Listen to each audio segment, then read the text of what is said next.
আসসালামু আলাইকুম। আপনারা ইতিমধ্যে জেনেছেন যে জামুকা থেকে ১১ সদস্য বিশিষ্ট একটি কমিটি গঠন করা হয়েছে। যদিও কমিটিটা অনেক আগেই গঠন করা হয়েছে, আপনাদের মাঝে আমি জানাইনি, কারণ এই কমিটির কাজ কি এবং এই কমিটিতে কারা কারা আছে সেগুলো তথ্য সমস্ত জানার পরে আপনাদের জানানোর জন্য আমি একটু সময় নিয়েছি। তো আসুন আজকে আমরা জানব যে জামুকায় যে ১১ সদস্য বিশিষ্ট কমিটি গঠন করা হয়েছে সেই কমিটিতে কারা কারা আছে এবং তাদের কাজ কি। প্রথমে একটা জিনিস আপনাদের বলি, তারা জামুকায় যে সকল সদস্য রয়েছে তারা কিন্তু ইতিমধ্যেই কাজ শুরু করে দিয়েছে, আপনারা জানেন।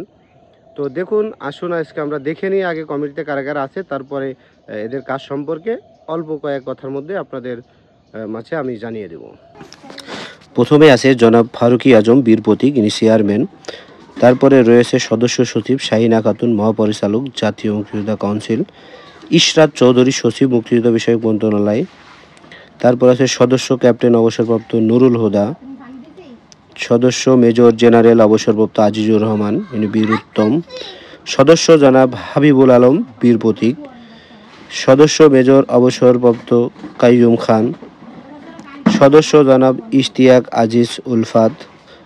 সদস্য আখম আমির আলী। সদস্য মেজর অবসরপ্রাপ্ত মুনিবুর রহমান। সদস্য জনাব সাদেক আহমেদ খান।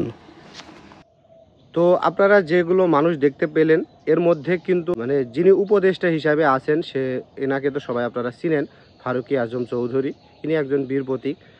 তারপরে হচ্ছে মুক্তিযোদ্ধা বিষয়ক মন্ত্রণালয়ের পরিচালক এবং জামুকার মহাপরিচালক এনারা আছে। এনারা তো এখানকার দায়িত্বপ্রাপ্ত, এই জন্য এরা থাকবেই, এরা তিনজন। তারপরে যে ব্যক্তিগুলো নেওয়া হয়েছে তারা কিন্তু দেখেন মেজর, ক্যাপ্টেন, সবগুলো কিন্তু সম্মানিত একজন ব্যক্তি।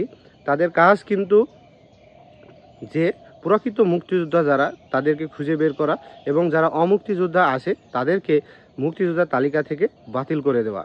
তো ইতিমধ্যে এই কাজ কিন্তু শুরু হয়ে গিয়েছে। তারা কিন্তু সদস্য কমিটি গঠন হওয়ার সাথে সাথে কিন্তু তারা কাজ শুরু করে দিয়েছে। আপনারা ইতিমধ্যে আমাদের পূর্বের ভিডিওগুলো যারা দেখেছেন তারা হয়তো বুঝতে পারবেন যে এখনও অমুক্তিযোদ্ধাদের যাচাই বাছাই শুরু হয়ে গিয়েছে। ঠিক এইভাবেই কিন্তু কাজগুলো সামনের দিকে এগিয়ে যাবে এবং এই কমিটি দ্বারা আমরা ভবিষ্যতে ভালো কিছু আশা করছি ইনশাল্লাহ। তো যাই হোক, এই ছিল ভিডিও। আসসালামু আলাইকুম।